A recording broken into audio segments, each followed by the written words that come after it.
Good morning, ladies and gentlemen, and welcome to this second webinar on online stakeholder engagement, organized by the Secretariat of the Initiative for Coal Regions in Transition of the European Commission. My name is Stefania Xidia, and I am a Governance and Social Innovation Officer at ICLE, the global network of local and regional governments committed to sustainable development. Together with my colleagues Valeria Eirin and Martín Freire, from ICLE's Communications and Member Relations team, we are supporting the Secretariat in organizing this webinar series.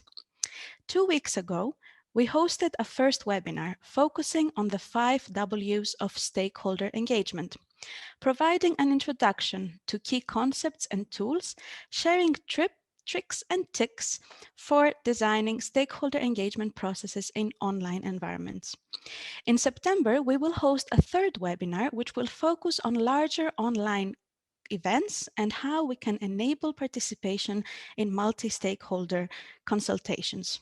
The 3 webinars are designed as one whole, so we highly recommend you follow the entire series to make most of the information provided.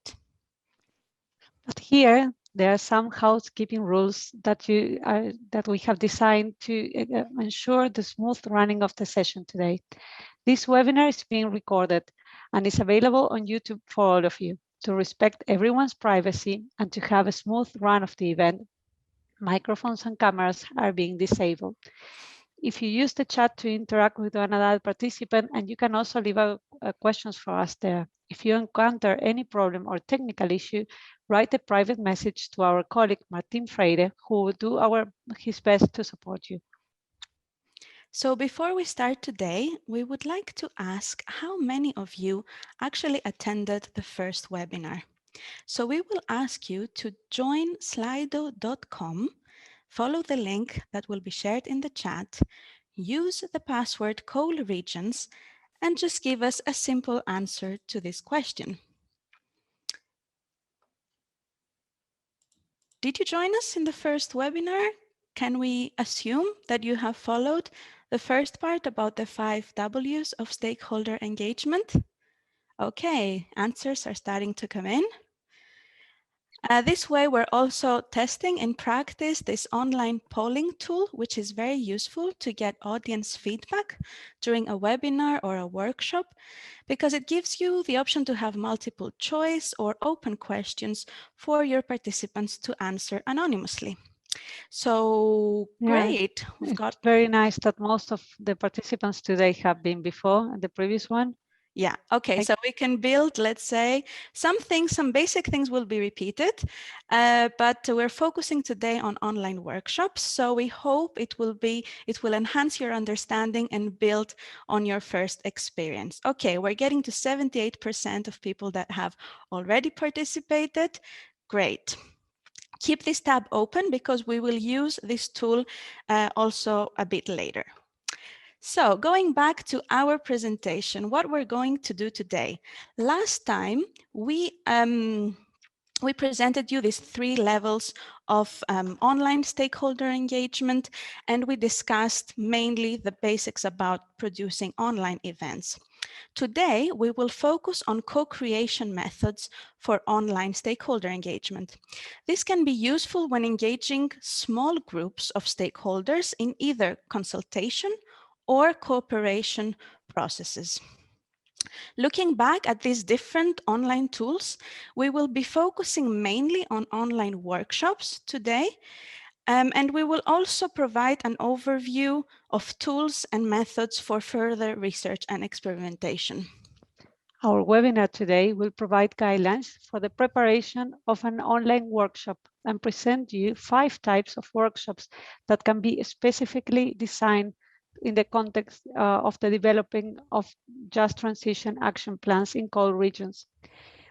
We will present some of the concrete digital tools you can combine to cover different aspects of your online workshop, and we will drive some of the useful methods and enable a co-creation and virtual environment. At the end, we will make a special mention to focus groups as a useful method to gather stakeholders' insights. So first of all, in this preparation context, it's important to stress the difference between online meetings and online workshops. Online workshops differ from regular meetings in terms of purpose, scope, length, structure, and preparation requirements. If online meetings are where things get discussed, and we all got plenty of them in the last year, online workshops are supposed to be where things get done. So here you have a little comparative, let's say, table between the two kind of formats. Today, we will not focus on this more, let's say, shallow coverage of multiple topics where we, meet with each other to inform and exchange information. We will rather focus on working sessions in which we build methods to engage stakeholders in problem solving, action planning, and decision making. These tend to be longer in terms of length. They require active participation of all participants, and they're rather more time consuming in terms of preparation as they need multiple tools and good process design. In terms of using online tools for stakeholder engagement, there are significant benefits, but also several limitations that we need to consider. For example, some of the benefits is the mainstreaming and convenience of collaboration tools that, since we are all facing lockdowns in many countries, enable participation beyond the geographical borders, and they are also quite practical in terms of physical and language boundaries, as you can use, for example, captioning or translation simultaneously. Provides also a greener and cost-efficient solution, since you are saving quite some expenses in terms of travel, budget, and food, for example, also renting a venue. Offers also a quick and efficient ways to gather quantitative data and qualitative insights. We're going to go a little bit more deep in this point later. Yeah, so you need to carefully consider when and why an online workshop may be more meaningful or efficient than a physical workshop. It's not a solution to all issues, but today we will focus on how we can make most of these benefits and manage some of the limitations of these tools. So when we think of online workshops, great online workshops are collaborative. They enable participation and co-creation. They are enticing as they make use of visual elements and creative materials that stimulate thinking. They are systematic, well-planned, and efficiently organized, method-driven, and cross-functional as they aim to bring together different perspectives and skills. Last but not least, great online workshops are focused, designed around concrete questions, and therefore output-driven, leading to outcomes that enable you to take action. Ideally, they are part of a larger stakeholder engagement process that combines different tools and processes to foster collaboration for just transition in the long run. In the next slide, you can see 6 steps to organize an online workshop. You can notice that before and after the actual workshop time, there are important stages that ensure the framing and the impact of the co-creation process. So as we said last time, it's important to articulate the goal and the questions based on the information that you want to receive. Based on that, you can define the mix of participants and then align processes and activities to match the questions. After the workshop, you will need time to process the information and share outcomes with participants, as well as time to take action based on workshop outputs, which could also lead to a next session or another workshop or meeting. As you can see here, in terms of a timeline, you can calculate at least 1 month of preparation and up to 2 weeks of reporting and evaluation. In this slide, you can find a sample timeline for delivering an online stakeholder engagement workshop with some internal milestones for the organizers, such as the researching best practices and defining the concept, preparing materials, and defining and analyzing the workshop outcomes. And there are also some external towards the audience. such as the invitations and follow-up and thank you emails. All of them are important, not only to ensure a smooth process and a professional result, but also for your stakeholders to stay engaged.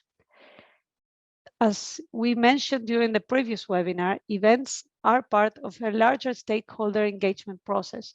So this should be a circular timeline that where the results of one workshop will inform the planning of the future activities. On the participant side, an online workshop can be rather fast-paced and interactive experience, but on the organizer side, it requires considerable preparation time. And now we're going to move forward and it's time to have a quiz. So you need to go back to slido.com, as you can see. And now we have a next question. And the question is, how many hours do you think that you need to prepare an online workshop? Guess, try to make your best estimation and let's see if you are right. We can see that people are quite puzzled here. We have an equal estimation between 20, 30, 40, and 50 hours. Indeed, a third of you is right. Basically, the right answer is 40 to 50 hours. We're talking about a workshop of an average of length of 1 to 3 hours, but preparation time is often underestimated. So from our experience, really, you may need up to 50 hours in preparation to design, implement, and analyze the results of an average virtual workshop. And of course, this estimation is raised for workshops that last more hours or even multiple days. So this is some good data to consider as you enter the process of planning an online workshop. So let's have a quick recap of practical considerations in preparing an online workshop. Speaking of time, you want to calculate enough time, as said, for preparation and follow-up. Compared to a physical workshop, you can calculate 20% additional time for the actual duration, and you may need a larger hosting team, as online spaces tend to be multiple and you can't really move around so easily. In terms of roles, we mentioned last time the need for one or more facilitators to host the workshop and a tech host to run all the logistics in the back end.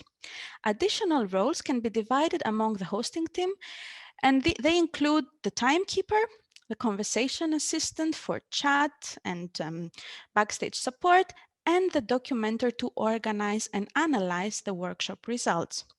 You may also consider having an observer in an online workshop, silently moving between spaces, observing activities in order to share objective impressions or critical feedback at the closing. According to our experience, the ideal size for an online workshop is between 6 and 24 participants. The larger the group, the more breakout rooms you may need for different activities. The ideal size for each breakout room is 6 to 12 participants. Studies have shown that the smaller the working groups are, the higher engagement and satisfaction. But this means that logistically, you may need additional facilitators to be present in multiple breakout sessions. So you need always to balance between how small your groups can be and how big your hosting team will be. The pandemic has acted as an accelerator in terms of transforming average digital collaboration skills. But familiarity with virtual tools may vary across different age, sector, and expertise groups. So for example, in our experience, young adults may grasp online tools intuitively, whether users in their 40s will be comfortable with a brief tool simulation at the start of the workshop. Participants over 50 years may need a separate test session before the workshop to fully onboard the co-creation process. So keep that in mind, and according to your target group, you may need some extra technical support. As we discussed, for example, in the previous webinar, in preparation phase, you need to, for example, check the pricing and the accessibility of the necessary tools, and also as well the GDPR compliance. You might also need to send guidelines to your participants if they are not very used to using these kind of online tools, and arrange a session with the relevant people to provide them some technical support and also guide them through the platform to ensure a high level of participation. So, after this preparation overview, let's move to the types of workshops that you can organize in an online environment. In this section, we have identified 5 categories that can be especially relevant in the context of your just transition efforts: discovery workshops, empathy workshops, design workshops, prioritization workshops, and critique workshops. These terms are inspired and adapted from the field of UX design, so the user experience design, providing a human-centered approach to stakeholder engagement. Let's have a look at what each type of workshop is about and what they can be used for. So a discovery workshop is the one we organize to converge, where stakeholders can converge to discuss, to understand the current state and build consensus for just transition action planning. It's a workshop that aims to gather existing knowledge, understand needs, and build agreement across sectors.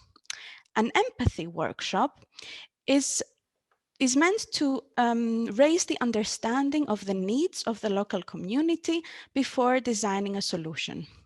This can help us shift perspectives from profit-centered to human-centered, gain clarity on citizens' needs, and I would say even organize role-playing, for example, to build empathy. Maybe, a representative of an energy company can enter the shoes of a coal miner, or an environmental activist can for the first time discuss with a government representative. A design workshop is where we brainstorm, where we want to discuss a wide range of ideas from various perspectives. It aims to broaden our understanding beyond the core team and foster ownership of the action plan by inviting stakeholders to co-create solutions, actions, projects. Prioritization workshops are where stakeholders and decision makers come together to discuss which items are most important and prioritize them. These can be actions, policy priorities, and the workshop aims at understanding internal initiatives, which internal initiatives are more important, and also have a reality check in terms of what is feasible and what should happen first to prevent overload or even scope creep in terms of implementation. Critique workshop is where we need to collaborate, analyze, and improve an existing action plan or policy so that it meets its objectives. Here, we invite stakeholders to understand to what extent the actions actually support the ongoing needs, adapt them, get feedback, and evaluate ongoing activities.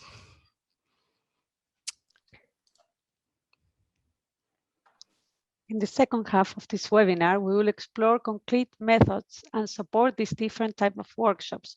But first, let's have a look at different tools that are useful for virtual facilitation, divided into 4 categories according to the needs that they cover. First of all, in order to organize an online workshop, you will need definitely to have a good online event platform that enables presentations and discussions in plenary format and in breakout rooms, of course. Zooms, Team, GoToMeetings, Skype, and WebEx are some of the most popular platforms in this category, constantly upgrading available features and the sharing screen, chats, and polls, among others. In addition to a conference platform, you will need a virtual whiteboard, which will enable you to display visual information as you had a physical whiteboard in a room, full of notes, graphs, and post-its. Mural, Google Jamboard, Stormboard are recommendable tools in this section, but one of our most favorites one, and the one we're going to use later today, is Miro.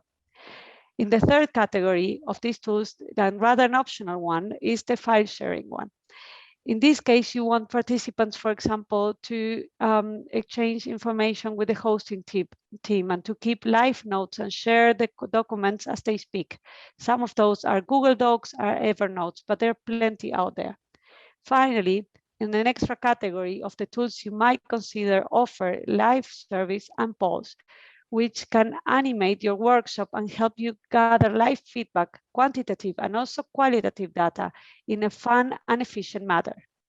Today, we're using Slido for this purpose, but you can also recommend Mentimeter, Kahoot, which have similar features.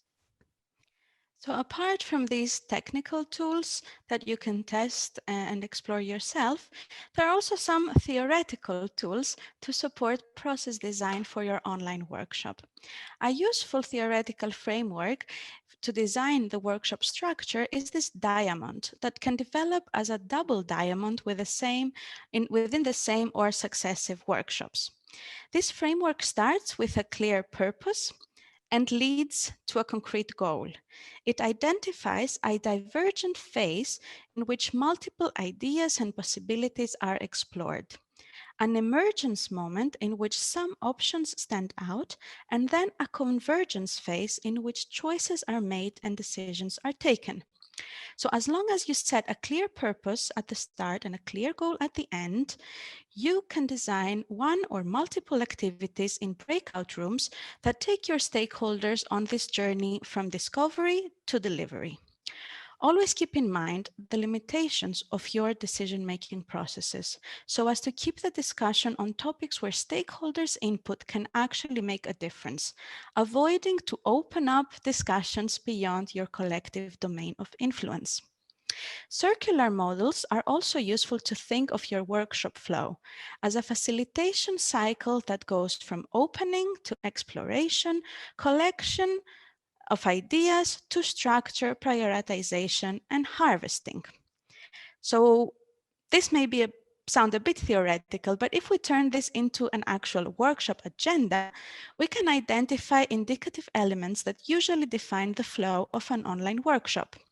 A typical online workshop will start with a welcome, the presentation of the agenda, some housekeeping and engagement rules. It will introduce one or more icebreakers or energizers to get participants to interact with each other before setting a purpose and the objectives of the workshop. Depending on the selected tools, it will provide technical guidelines before sending participants to breakout rooms where they can work in groups on one or more canvases. We always consider a break time at some point between one or several rounds of working groups before we go back to a feedback session in plenary or a sequence of group presentations. In the final part of the workshop, we could include a prioritization or voting exercise before closing remarks and a briefing about next steps. Now let's see some of these agenda elements in more detail. At the start of the workshop, it is important to present the rules of engagement and set the tone for the etiquette of participants' interaction. Here you have some ideas about what these rules of engagement can be, some values that we want to keep throughout the workshop to encourage consensus, capture everything, express freely ideas, and defer judgment, for example. So as mentioned previously, a precious tool for running online workshops are these whiteboards because they allow you to pre-design all sorts of canvases. A workshop canvas is a visual tool that provides structure to the planning process. Design a canvas that is divided into concrete steps, sections, or questions so as to guide group discussion and capture key insights. You can multiply the number of canvases according to the number of working groups that you want to engage to enable parallel work on the same framework. Technically speaking, a good tip is to lock the visual elements that should not be moved, edited by participants, otherwise it can get really messy. You can use sticky notes, as you see here, to match and and use, to populate the canvas, and use color coding if you want some categories or themes to stand out.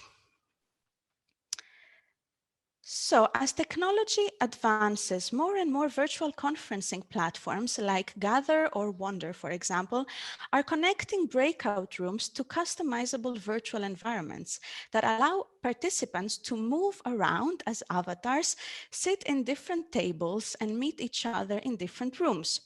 So possibilities are endless, but we really recommend making one tech step at a time and test different platforms as a user before choosing one as a workshop organizer. Here you get a sense of what these workshop spaces look like in virtual spaces, and they can truly transfer the feeling of a cafe, a meeting room, an auditorium. An often undervalued element of an online workshop are icebreakers, or often called also energizers. You will be surprised on how a random 5 minutes informal interaction can raise the energy levels and accelerate the collaboration. There are different kinds of ice-breaking exercise.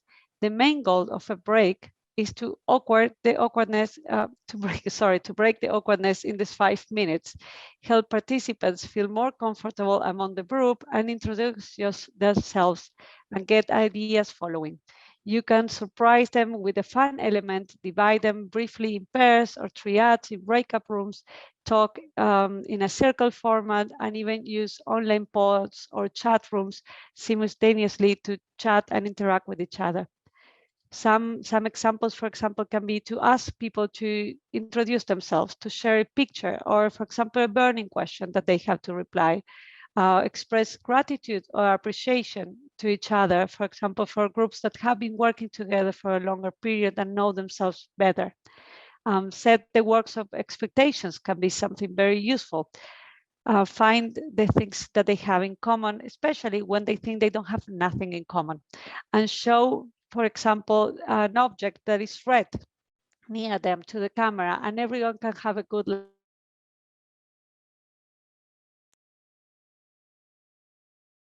now with the World Cup running in Europe can be also a fun topic, and discussing fun figures and facts about random topic can be also very energizing for the crew.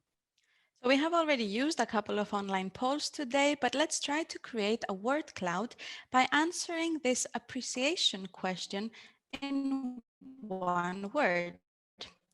Please go back to Slido and let us know what makes you proud about your community.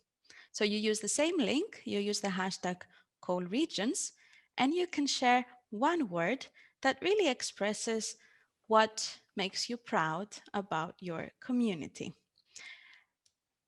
As long as your questions trigger positive thoughts, they can break the ice and really improve the flow of your online workshop.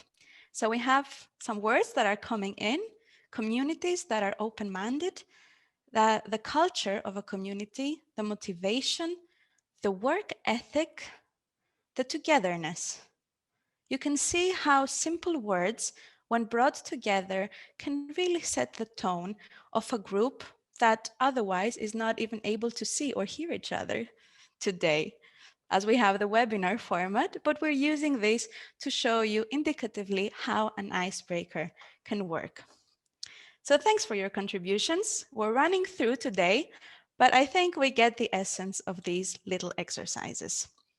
So we will now dive into methods, the methods part of our workshop. So please brace yourselves, have a stretch, and prepare for a fast-track testing of some co-creation methods. The main idea is to show you some methods that can serve different types of workshops, combining some of the above-mentioned tools.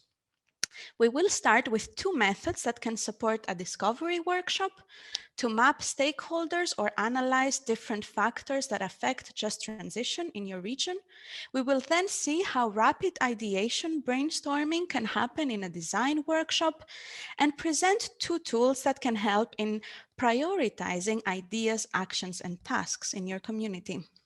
Lastly, we will briefly speak about prototyping actions and how design workshops can support working groups in visualizing entire project plans. Keep in mind that these are interactive indicative methods, which can be used in a mix and match logic. So you can embed them in broader stakeholder engagement processes depending on your needs. So for the most engaged and among you, we invite you to follow the Miro link that is shared in the chat and access a kind of dummy canvas we have created to showcase and test some online whiteboard features. The password remains it remains call regions, and it should lead you to a Miro board that looks kind of like this. So let me go there. As you enter the platform, you will see in the navigation bar on the bottom right, this wonderful zoom option that allows you to have a full image of our canvas or zoom in into the first exercise. To minimize visual noise, you can disable everyone's cursors by clicking on this little mouse here. So you see, when I click it, everyone disappears. When I click it, everyone reappears and I can see who's where. They remain anonymously, but it could also be a process with the names in each user. So I can see that many of you are entering. Great, great, great. So, but if all of this sounds too confusing, don't worry, you can follow the simulation through my shared screen. So one great aspect about these online whiteboard tools like Miro is that they offer pre-designed templates for different methods which you can use or adapt. One of them is MindMap. MindMap is a digital visualization tool that allows us to capture and organize information. It is hierarchical and shows the relationships between a core theme and all related topics in a non-linear way, similar to how most people think. You can see here some examples of mind maps that are available online. And if we go back to our Miro template, we can see a very, very simple question in the middle to just check how you can see how we can start mapping key stakeholders in call regions around a simple question. I will leave the cursors on just to see how people are moving around. And I will try to add, we can see here already some people that are adding ideas to our Miro. Defining stakeholders in core regions in different categories and subcategories. Great. I can see you're trying. So what is useful here is to add branches. By clicking here on one of these branches or on the question, you can add a link to your Miro board by pressing the plus sign. Then it will allow you exactly to double click and add texts to identify some different stakeholders in call regions. Thank you, Martin, for your support. You can see him moving around and adding branches and categories. Don't worry if it looks messy. It's just to give you an idea of how multiple people can contribute on a mind map to identify a key topic and build on it categories and subcategories. I will leave this open for you to play around, and I will show you at the same time how the Miro board would look if we had started, let's say, to let me see here. Let me find the full board that we have created as a draft so that you can just see how it could look like after several people co-create and kind of discuss and decide which are the key stakeholders in a call region. So this is just indicative to test the methodology and show you the possibilities of tools and templates. You can see here Miro has plenty of templates you can use for different methods. So the same is with most whiteboard tools. So it's up to you to further explore. I'm having a look at the time, so I will run through the next chapter, but you can keep the meter open. We'll get back to it. The next thing we want to show you has to do with collaborative analysis. So that's when you want to engage your stakeholders in analyzing the status quo. That is in a discovery workshop again, where, for example, we want to analyze the political, economic, social, and technological aspects of our just transition efforts in a pest analysis, for example, or the strengths, weaknesses, opportunities, and threats around our action in a SWOT analysis. So the way these are used in an online setting, and going back to our canvas, we can have a look at this dummy, let's say, pest analysis board. So I will zoom out and zoom in and invite you to drag one of the yellow post-its. You can see them here. I can drag them. I can't, I don't know why, but Martin will show it. So you can do it, great. So you can move around the yellow sticky notes on the pest canvas, double click on the sticky notes to insert text, proposing your ideas about political, economic, social, and technological aspects that can affect your just transition plan. So don't worry too much about content at this stage. This is more about getting the feel of this structured messiness that characterizes online workshops. This brainstorming on sticky notes can happen on an individual basis first, like just as you do now. You're not speaking to each other, you're just thinking and adding notes, right? But you could also happen in the context of a breakout room where people first discuss, decide, and add contributions to a shared canvas. This is where you need a facilitator to keep track of inputs, to identify commonalities and links, but also to cluster ideas thematically using color coding or visual groups of sticky notes. I will leave the mirror open, but I will invite you to come back to our presentation and see how such brainstorming could, for example, support a rapid ideation of initiatives or projects that can help your region achieve the just transition.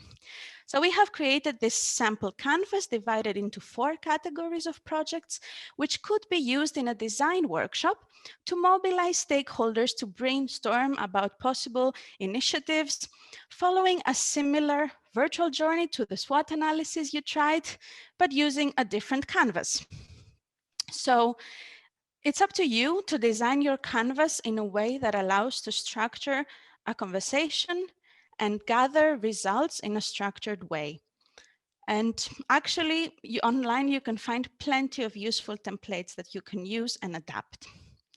So moving on to, I know some of you may be absorbed with Miro right now and have this rush that we get when we discover these tools, but please come back. You can leave it open and keep working on it even after the webinar, just to make sure we keep track of time.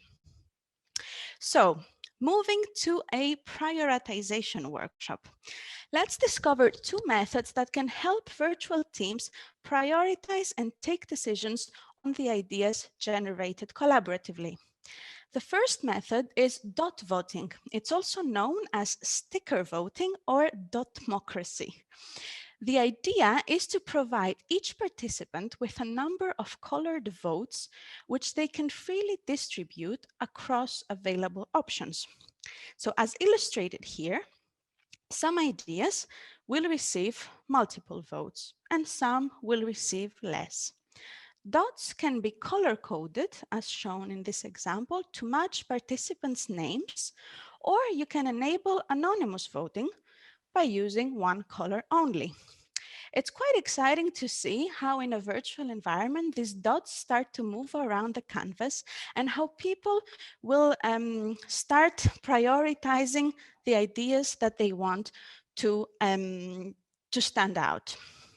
At the end of the process, you will have a good sense of which ideas need to be put to action and which are less supported. Dot voting can be prepared on one of the online whiteboard platforms that we have mentioned, but there are also specific tools like Poll Unit and Dot Storming that provide custom digital solutions for this. So the second prioritization method we want to show you is this matrix. You may have seen it before. It can be prepared on an online environment on a whiteboard to organize ideas according to importance and urgency. Sticky notes can be copy-pasted from previous Canvas and brainstorming, let's say, exercises and reorganized here, enabling stakeholders to discuss which actions and tasks are most urgent and important. In order to define what needs to be scheduled immediately, what needs to be done, but maybe a little later, what needs to be delegated because it's not that urgent nor important, and what can actually be deleted from an action plan. So the last category we want to show you, the last category of methods we want to show you today is canvases to prototype solutions. You may be familiar with a business model canvas, for example, but there are many templates you can adapt to engage stakeholders in design workshops that aim to produce blueprints for concrete projects or actions, collaboratively identifying key elements such as objectives, risks, stakeholders, resources, etc. These are used, for example, in hackathons or ideation workshops where you want different teams to work on the same canvas and present solutions from A to Z on a very, prototyping level of online collaboration. So I know all this can feel overwhelming, but I hope to have given you at least a first glance into online co-creation methods, or at least triggered your curiosity to explore some of these possibilities further. They can all be interconnected, and they can all be used for different types of workshops combining multiple digital tools. So in the final part of our webinar today, I will pass the word to my colleague Valeria to make a special mention to focus groups, another method that is relevant in the context of developing just transition action plans that can be adapted to online formats to conduct qualitative surveys and discussions. Yeah, and the big question is, what are focus groups? Well, focus groups are actually one of the most traditional research methods that are usually used on identifying people perceptions and feelings, and to understand what they might think about a particular product, a service, or even a topic. They are not meant to reach a common consensus and agreement, or even to make a decision. And like everything else during the pandemic, they are also taking place online. Focus groups are small groups of carefully selected participants according to a clearly defined criteria, who contribute to an open discussion and under moderation. Ideally, they should be between 6 and 10 participants, while a mini focus group can have between 4 and 6 participants. They would be selected using specific criteria, such as the place of residence, their age, their gender, origin, the level of education, or the knowledge that they have about a specific subject, their income, their employment relationship, and maybe factors, for example, that might be identified during the planning phase. The duration of a focus group can vary depending on the research topic and in the number of participants. There is no such a thing as a universal rule here. It can be depending on what the moderation can feel and say, okay, this is time to motivate them, or this is enough. A focus group session should be about 90 to 120 minutes, but the moderator can also limit it beforehand and say, okay, now it's going to last only 60 minutes, and put a clock over the table. Having the time constraint can sometimes put some pressure on the participants, but also can motivate them to participate in a more committed way. The number of moderators for focus groups varied between 1 and 2 people. Nevertheless, in some cases, the moderator role can be assigned to one of the participants. In that kind of focus group is called participant moderator focus groups, and it's a very fun one, especially when that role is assigned on that specific moment and the moderator doesn't know that it's going to be taking that role. Another special form of a focus group is the so-called two-way focus groups. In this kind of focus groups, two separate groups are discussing the same topic at the same time. While one group is conducting the discussion, the other one is observing the discussion, only observing, not making any kind of comments or faces or noises or anything, just observing. After that, that group that was observing on the first one can actually get activated on their own discussion. And then later, this group can use the knowledge gained from observing the first discussion and actually go deeper into the topic. For planning a focus groups, there are important steps to follow, such as defining the agenda and the concrete question. Selecting the participants can take quite some time. Creating the concrete timetable for the discussion, executing the focus groups, and the documenting the discussion and the results can also need to be taken into account. Finally, an interesting highlight that is conducting the focus groups online and can have several advantages, such as recruiting participants easily, independently of their location, saving, as I said before, resources in terms of time and money, as people don't need to travel to actually participate in one of them. And they're actually some kind of useful and suitable for sensitive topics, and they provide a high level of anonymity and stay than on-site focus groups, as people can actually hide their names and their faces and even sometimes their voices. They also can be easy to document, as the discussion that are taking place and the chats can be recorded, saved, and later analyzed. In this webinar, we will focus. Sorry. Okay, thank you, Valeria. Thanks for this overview of focus groups and how they can be adapted for online workshops. So in the next webinar, as said before, we will focus on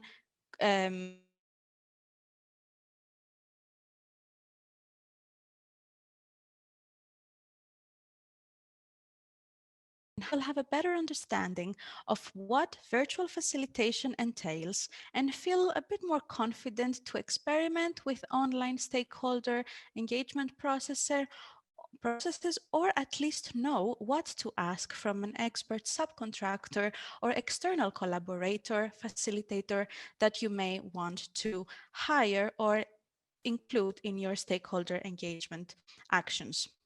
So stay tuned for the announcement of our third webinar on the Cold Regions in Transition platform, and make sure you register in time to ensure your participation. Now we have 10 minutes left for questions and answers.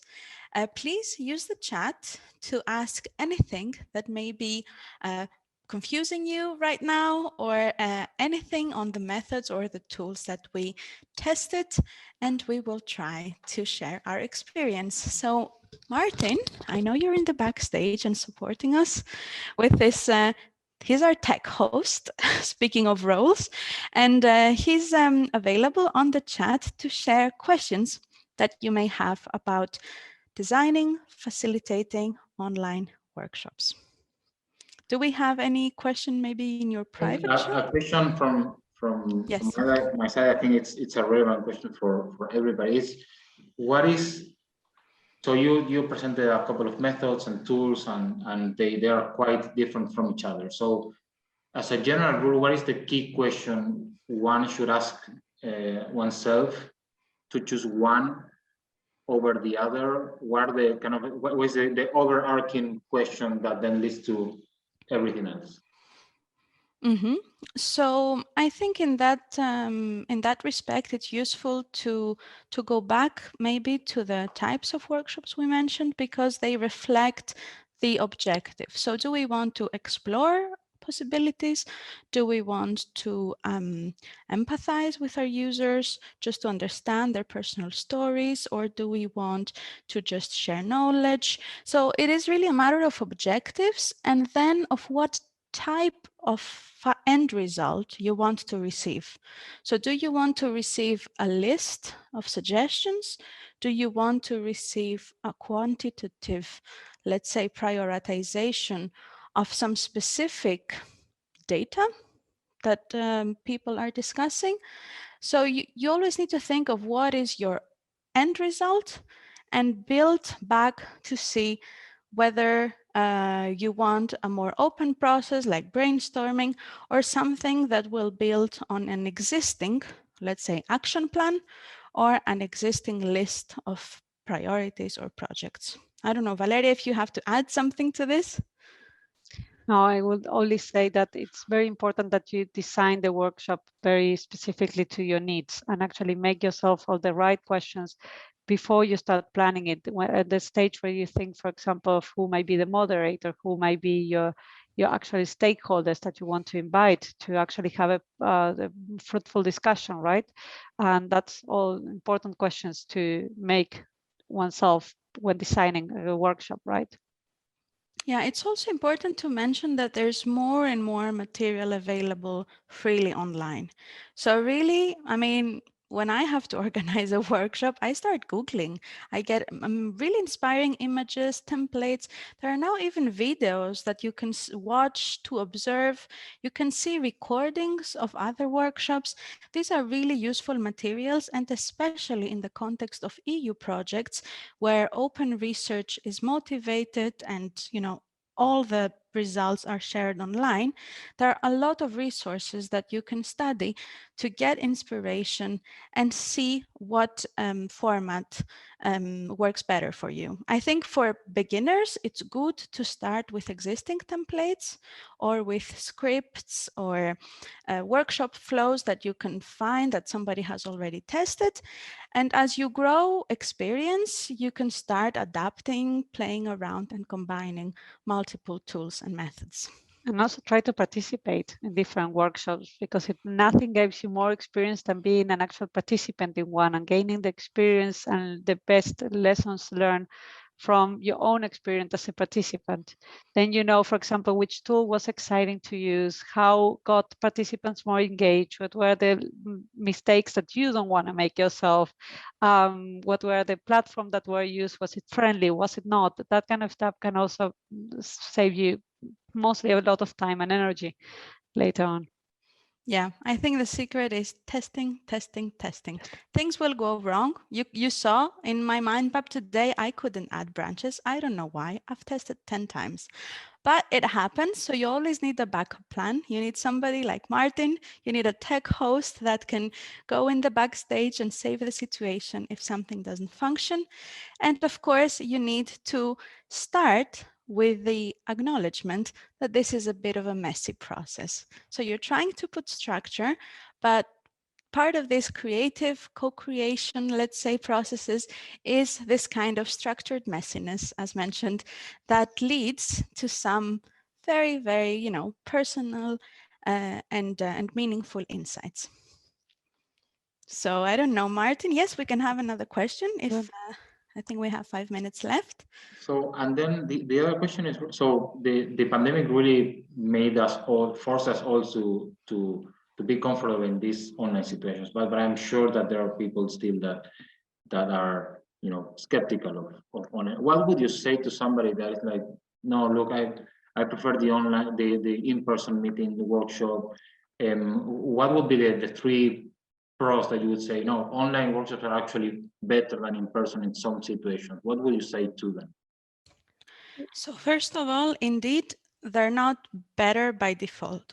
So really, we need to see who we want to engage and whether a combination may work. We may have the same kind of workshop flow that takes place in a physical environment with some people, and maybe test the same workshop in an online environment with people that are more comfortable or that cannot make it in a specific location. So, so first is to critically think if indeed an online workshop is appropriate for our target group and if we want to make this leap, let's say. Secondly, there is an option to have also more passive participants in workshops. So I have run workshops in which I give the options for people to identify themselves as observers or auditors. And for example, in Zoom or in other online conferencing tools, you can do that by asking them to rename themselves. So my name now is Stefania Xidia on Zoom, but if I rename myself and I add, for example, this sign, I can say that please add the @ before your name if you want to be an observer. You can keep your camera off, you can participate in breakout rooms, observe the exercises, but nobody will actually push you to participate. And I have noticed that many people start as observers, but once they see that they can actually follow and they're intrigued by the process, and they actually start turning on their cameras and participating in the breakout rooms. So it's good to give that option because it's normal for people to be a bit more skeptical and you don't want to exclude them. Yeah, and sometimes, I mean, we all miss that feeling of going to an on-site event, of sharing a coffee on the coffee break and exchanging ideas, and sometimes being interrupted while we are discussing something, very fairly on a workshop, on a breakup room. But at the same time, we actually need to explore these other options, and because they might be, at least for the moment, the most suitable solution that we have to reach our goals, right? We all need to keep exchanging ideas and to building collectively, and we cannot stay put, right? So sitting there waiting for this to end, because we don't know when that's going to happen, though we have high hopes for that. We have to address that. But at the same time, online workshops have a lot. There are so many tools out there. There are so many things that you can explore.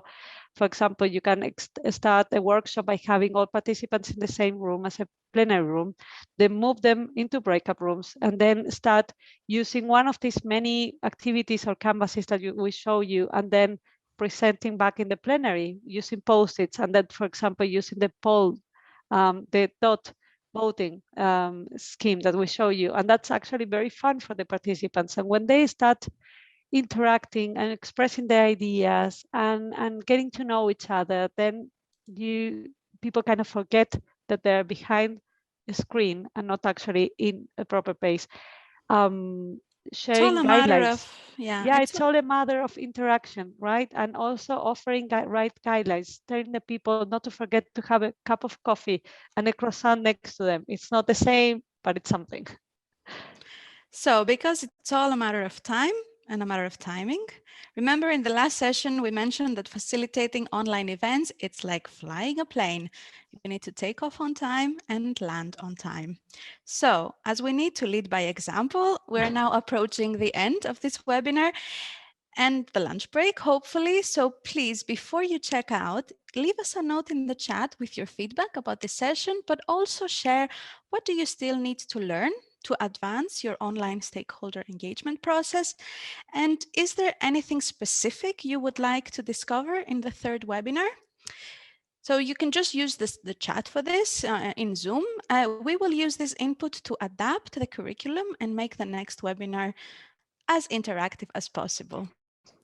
So on behalf of the European Commission and the Cold Regions in Transition initiative, thank you very much for your participation. We remain at your disposal for questions or comments and really look forward to welcoming you in the last webinar organized in September after our revitalizing summer break to scale up our online stakeholder engagement in cold regions. Thank you very much and goodbye. Bye-bye.